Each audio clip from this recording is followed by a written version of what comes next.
కోయల్కొండ మండలంలో ఉన్న రాంపూర్ గ్రామ పంచాయతీలో సర్పంచ్ రాములు ఎంపీటీసీ రవికిరణ్ రెడ్డి ఆధ్వర్యంలో వరి కొనుగోలు కేంద్రాన్ని నారాయణపేట ఎమ్మెల్యే సోదరుడు Ravinder Reddy, ZPTC Vijayabhaskar Reddy, single window chairman Srinivas Reddy హాజరై వరి కొనుగోలు కేంద్రాన్ని ప్రారంభించారు. ఈ సందర్భంగా ఎమ్మెల్యే సోదరుడు రవీందర్ రెడ్డి మాట్లాడుతూ తెలంగాణ ప్రభుత్వం రైతులు పండించిన పంటలకు మద్దతు ధర కల్పించి ఆదుకోవడం జరిగిందని తెలియజేశారు. ప్రభుత్వం దళారీ వ్యవస్థను రద్దు చేసి గ్రామాలలో వరి కొనుగోలు కేంద్రాలను రైతులకు అందుబాటులో ఉండే విధంగా ఏర్పాటు చేయడం జరిగిందని తెలిపారు.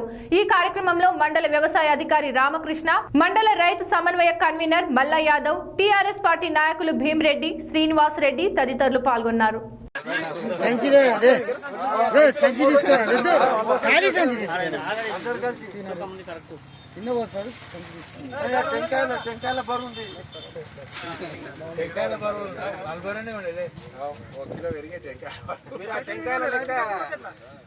రైతు ఎవరు శంకర్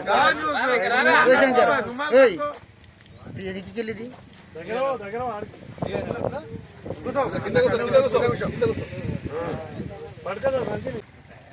పండిన ప్రతి గింజను కూడా రైతుకు దళారుల దగ్గరికి పోకుండా డైరెక్ట్ వాళ్ళ ఊర్లో కొనటానికి మద్దతు ధరగా 1888 రూపాయలు ఏ గ్రేడ్కు, కొద్దిగా పచ్చుకుంటే 1868 రూపాయలు పెట్టి తీసుకుంటున్నాడు. ఇది రైతుకు చాలా సౌలత్ అవుతుంది. ప్రతి 13 సెంటర్లు మన కోయిలకొండ మండలంలో పెట్టి ప్రతి దగ్గర నుంచి ఏ రోజు ఆ రోజు తీసుకొని పోతున్నారు. ఇంతగా మన రైతులకు ఇంత సౌలత్ చేసిన గవర్నమెంట్ ఇంతకుముందు ఏదీ లేదు. ఇంతకుముందు రైతులు ఇక్కడ నుంచి మొత్తం వాళ్ళ పంటను తీసుకొని మహబూబ్ నగర్కి పోయి ఆడ ఒక రైస్ మిల్ వాళ్ళు రిజెక్ట్ చేస్తే, లేకపోతే అరటిలో పెట్టి ఓ రోజు కాంట అవుతుంది, కాంట కాదు 3 రోజులు అలా కూర్చునేది, అక్కడ వర్షం వస్తే నానిపోతే మళ్ళీ రిజెక్ట్ అయ్యి వాడు ఇంటికి తెచ్చుకునేది. అదంతా లేకుండా రైతులకు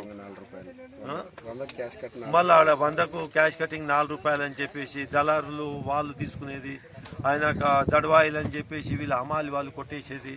ఇదంతా ఏది లేకుండా డైరెక్ట్ రైతుకు కోయిలకొండలో 13 సెంటర్లు పెట్టిండ్రు ఒక కోయిలకొండ మండలంలో. అంటే ప్రతి 2-3 విలేజ్లకు ఒక సెంటర్ పెట్టేసి ఎప్పటికప్పుడు కొంటున్నారు గవర్నమెంట్.